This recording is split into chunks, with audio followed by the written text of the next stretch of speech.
Olá, amigos! Sejam bem-vindos ao canal do Centro Espírita Irmã Rosa. Eu me chamo Paula, sou tarefeira da casa e hoje nós vamos fazer uma breve reflexão sobre o tema O Maior Mandamento, tendo como base do nosso estudo os itens 1, 2 e 3 do capítulo 11 do Evangelho segundo o Espiritismo. Ao final da nossa reflexão, nós teremos um momento de vibração pela fluidificação das águas. Então, aqueles que desejarem já podem deixar um copo ou uma jarra com água para esse momento da fluidificação. Bom, eu vou iniciar fazendo a leitura da página e uma prece inicial. A página que nós escolhemos está nesse livro, O Jardim do Senhor, da nossa amiga Maria do Carmo Sepúlveda, pelo Espírito Irmão Infinito. O título é O Mandamento Maior. Acima de tudo, porém, esteja o amor, que é o vínculo da perfeição. Colossenses capítulo 3, versículo 14.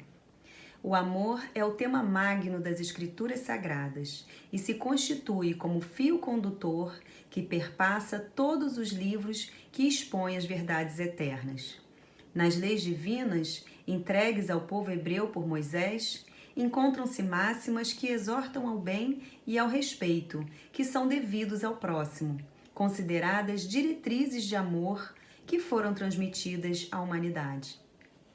Os profetas continuaram a expor em suas narrativas inspiradas o zelo e o amor do Criador aos seus tutelados. Com Jesus, a exposição plena desse tema se concretizou, pois ele não apenas falou desse sentimento sublime, mas o exemplificou em todos os seus atos, socorrendo, curando, acolhendo com suas mãos generosas, elevando o amor ao seu estágio máximo. Disse aos servidores dedicados que o acompanhavam em seu ministério sagrado: um novo mandamento vos dou, que vos ameis uns aos outros. É por tudo isso que hoje os discípulos do Nazareno são exortados a buscarem na doutrina que abraçaram o cumprimento da lei do amor. Sem esse exercício, torna-se difícil alcançar sucesso em qualquer tarefa que executamos, pois o amor é a sustentação, é a expansão da energia que gera e movimenta a vida. Sem amor, disse o apóstolo Paulo, nada seremos. O amor engloba todas as virtudes e manifesta aos homens a luz que emana do Criador.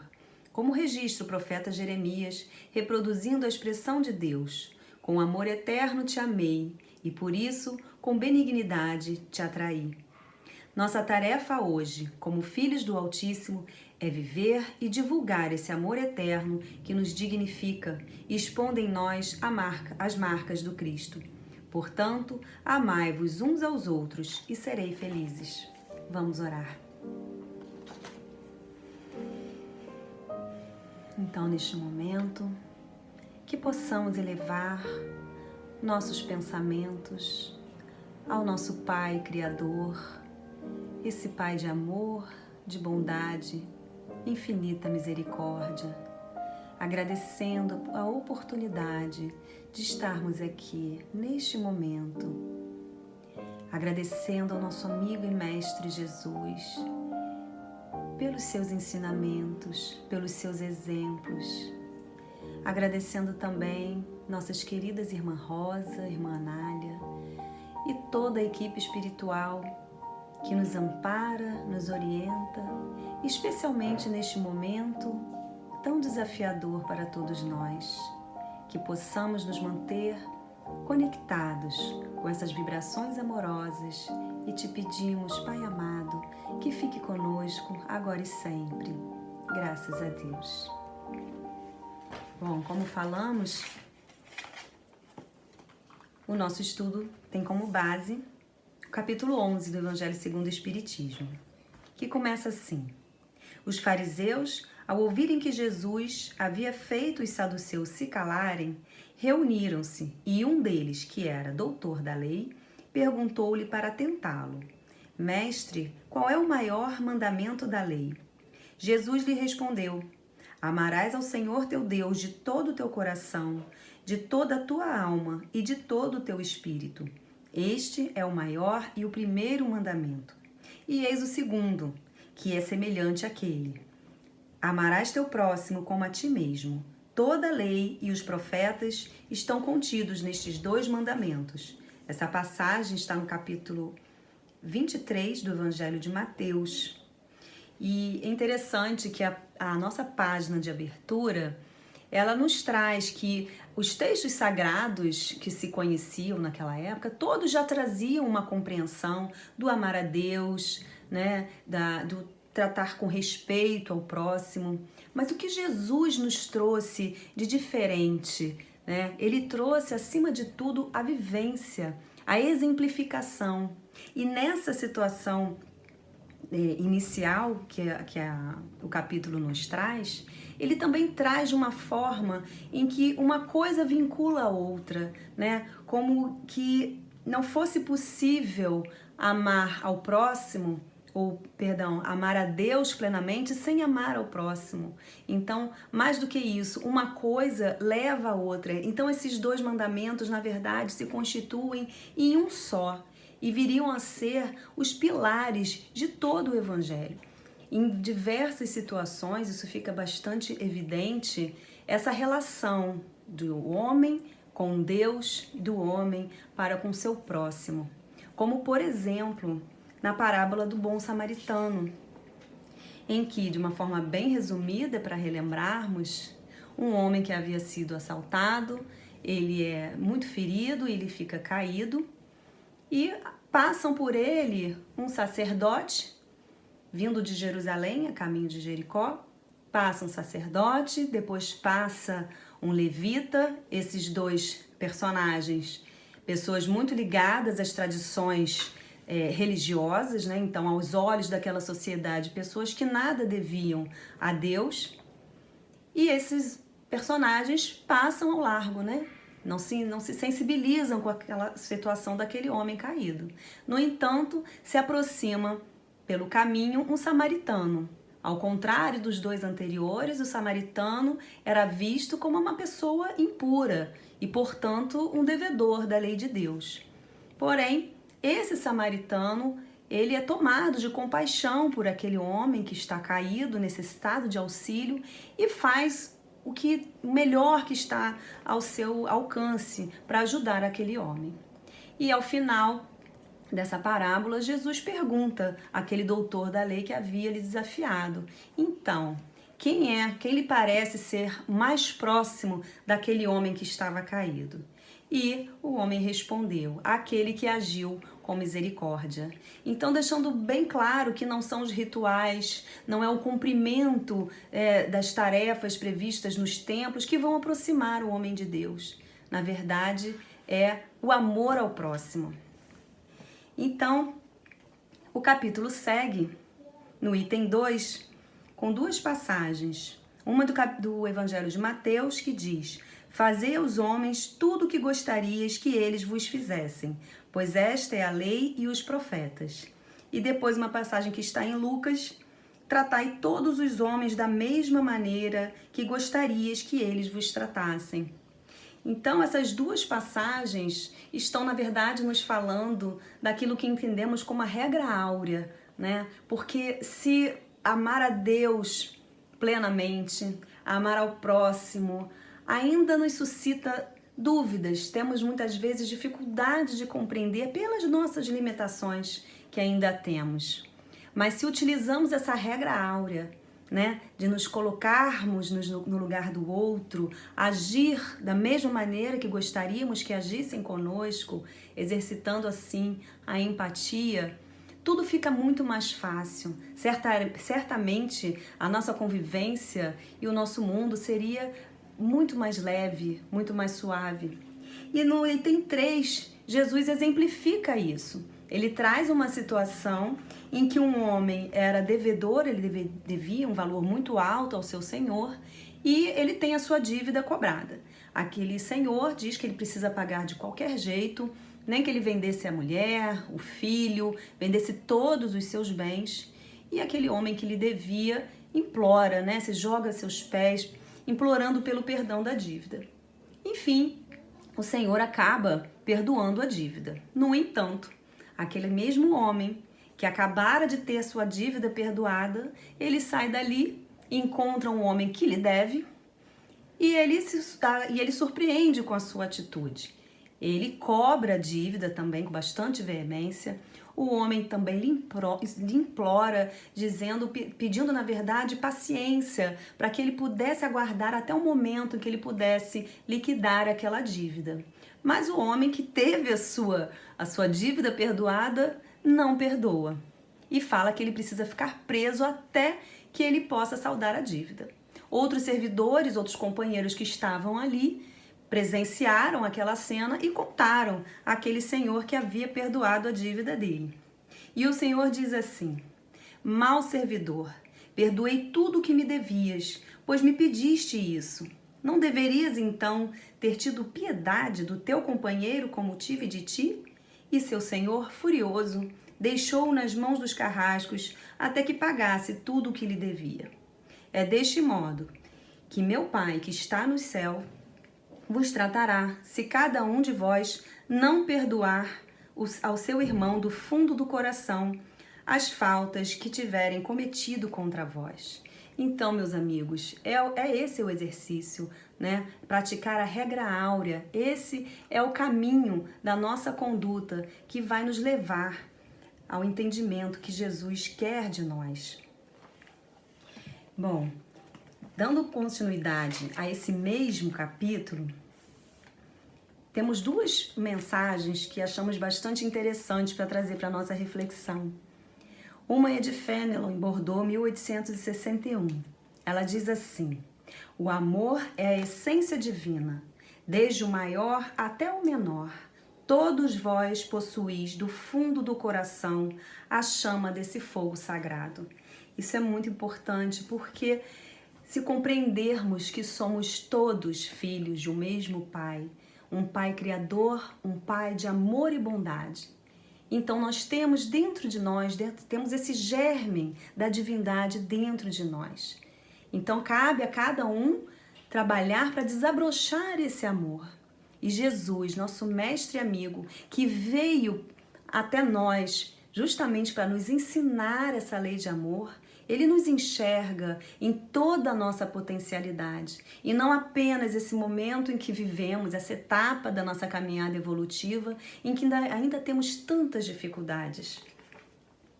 Continuando no texto de Fénelon, ele diz: disse Jesus: amai ao vosso próximo como a vós mesmos. Pergunta-se, qual é o limite do próximo? Seria a família, a religião, a pátria? Não, é toda a humanidade. Deus criou a todos nós, como já dissemos, então não há distinção de um pai para com os seus filhos.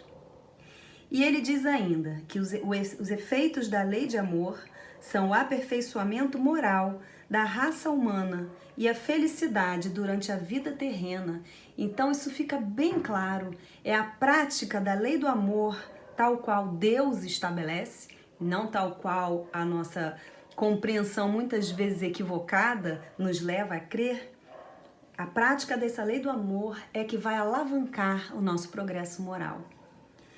Um pouquinho mais à frente, tem uma mensagem de Emmanuel, em Paris, 1861, que fala do egoísmo.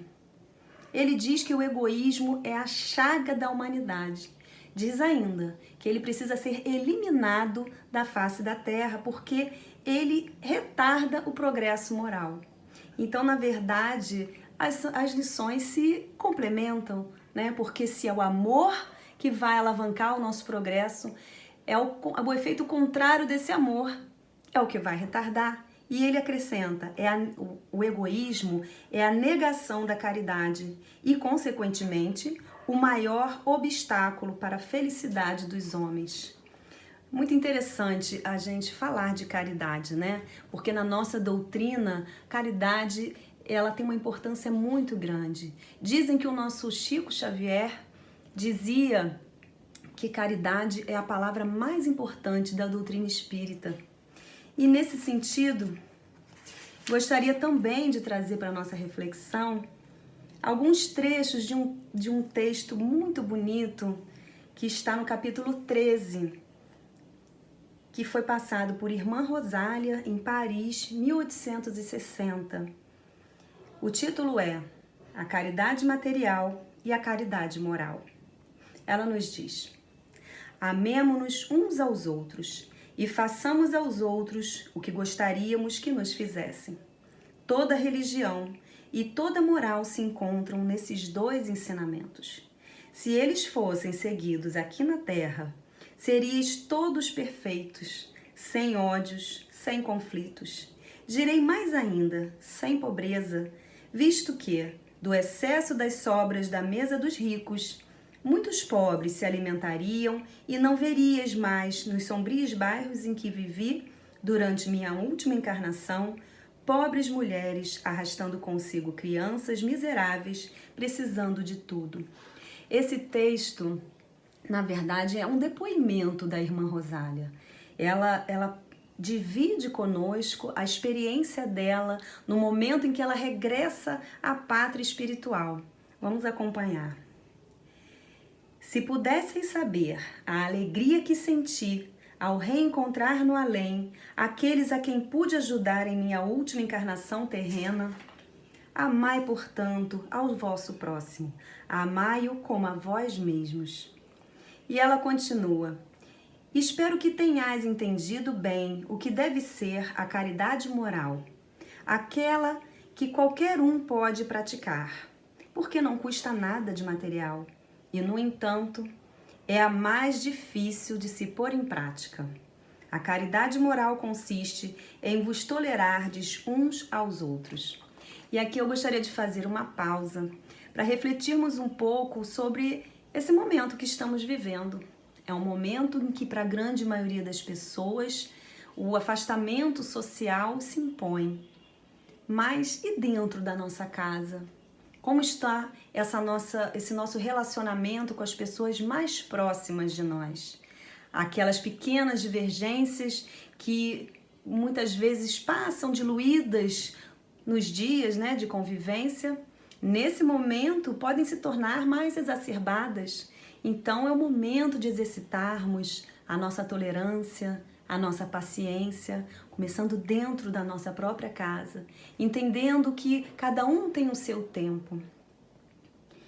E ela continua: há um grande mérito, acreditai em mim, em saber calar-se para deixar falar a um mais tolo. Isto também é uma forma de caridade. Nós consideramos também bastante atual, e muito oportuno refletirmos sobre esse trecho do texto, porque ao mesmo tempo, como já comentamos, que a internet é um campo fértil para muitas ações, nós também estamos expostos a momentos em que nos desequilibramos por coisas que vemos na internet, não conseguimos resistir a fazer algum comentário menos feliz, a compartilhar alguma coisa que às vezes está insuflando uma psicosfera negativa que precisamos tanto combater nesse momento. Então, que possamos lembrar que o silêncio também é uma forma de caridade. E por fim, ela termina: lembrai-vos de que Jesus disse que somos irmãos e pensai sempre nisso antes de rejeitar o indigente ou o mendigo. Adeus. Pensai naqueles que sofrem e orai. Então, esse texto é muito bonito, nos faz refletir realmente sobre a nossa conduta, como estamos vivendo a nossa vida. E podemos observar que é um texto bastante atual, que se adequa bastante a esse momento que estamos vivendo. Vivemos um grande desafio, um vírus tão pequenino que ameaça a nossa família, nossos vizinhos, nossos amados e nossos desafetos, em qualquer parte do mundo. Nesse cenário, surgem também novos protagonistas. Os profissionais de saúde, as equipes de apoio dos hospitais, os entregadores de compras de alimentos e tantos outros que saem para trabalhar para que a maioria possa permanecer em casa, todos contribuindo para um bem em comum. Quantas ações temos visto de pessoas anônimas que se juntam para arrecadar alimentos, para distribuir cestas de alimentos e também alimentos prontos para pessoas em situação de rua, kits de higiene para disponibilizar a esses irmãos com maior dificuldade, correntes de oração, de meditação, que buscam a conexão com o único, na verdade, com Deus, independente do credo religioso. Então, meus amigos, que possamos enxergar esse momento tão desafiador, mais do que como uma oportunidade, mas como uma convocação para que possamos buscar dentro de nós a chama do amor de Deus, nosso Pai, que herdamos dele. Eu gostaria de finalizar com a leitura de alguns trechos de um texto muito bonito de Joana de Ângeles, pela mediunidade de Divaldo Franco. Está no livro Desperte e Seja Feliz. Não há como negar ser o amor a realidade mais pujante da vida. Irradia-se de Deus e vitaliza o universo, mantendo as leis que produzem o equilíbrio. Todos os homens e mulheres que edificaram os ideais da felicidade fundamentaram o seu pensamento no amor pleno e incondicional. Transcendendo definições, o amor é vida exuberante, é razão básica da manifestação do ser que pensa e que sente. Jesus sintetizou todo o código da sua doutrina no amor, a Deus, ao próximo e a si mesmo. Assim, o amor deve ser causa, meio e fim para o comportamento humano feliz, que desperta com os anseios de plenitude. Amar é o grande desafio. Muito obrigada e muita paz. Vamos orar. Busquemos tranquilizar os nossos sentimentos. Busquemos uma conexão com o alto, fixando a imagem do Mestre Jesus, a paz, o amor. Bondoso Pai, Mestre Jesus, agradecemos por mais uma oportunidade de estudo, mais uma reunião virtual em torno dos ensinamentos do Mestre Jesus. Que a luz do meigo nazareno nos renove e fortaleça, e que nossas preces, unidas no objetivo de rogar luz ao nosso orbe terrestre, possa até ao alto chegar. Que nossos melhores e mais sublimes sentimentos se irmanem, fazendo vibrar o amor que está em nós em benefício de nossos irmãos, encarnados e desencarnados, pois há muitos sofrimentos nos dois planos da vida. Que a luz possa dissipar as trevas em todos os lugares e em todos os corações. Que o amor do Mestre Jesus possa ser sentido por todos, até por aqueles que não conhecem ou não se recordam dele. Particularmente neste momento, rogamos forças e muito amor aos profissionais da área da saúde e todas as demais profissões que se dedicam ao funcionamento dos hospitais e postos de saúde. Inspiração aos médicos pesquisadores para que se liguem e recebam as inspirações dos planos mais elevados. Amparo àqueles que se encontram aflitos, renovação de ânimo aos entristecidos e muito discernimento aos irmãos que decidem os rumos políticos e econômicos dos países e das grandes instituições. Que a paz e a fraternidade se expandam e que a luz dissipe as trevas. Luz e paz. E vamos pedir, meus irmãos, uma vibração de muita luz para a fluidificação das nossas águas, para que elas passem a conter a vibração da essência da criação que está em nós, mas que do alto vem nos renovar neste instante, transformando esta água num bálsamo, num fortificante, num benefício a todos nós, assim acreditamos e sabemos.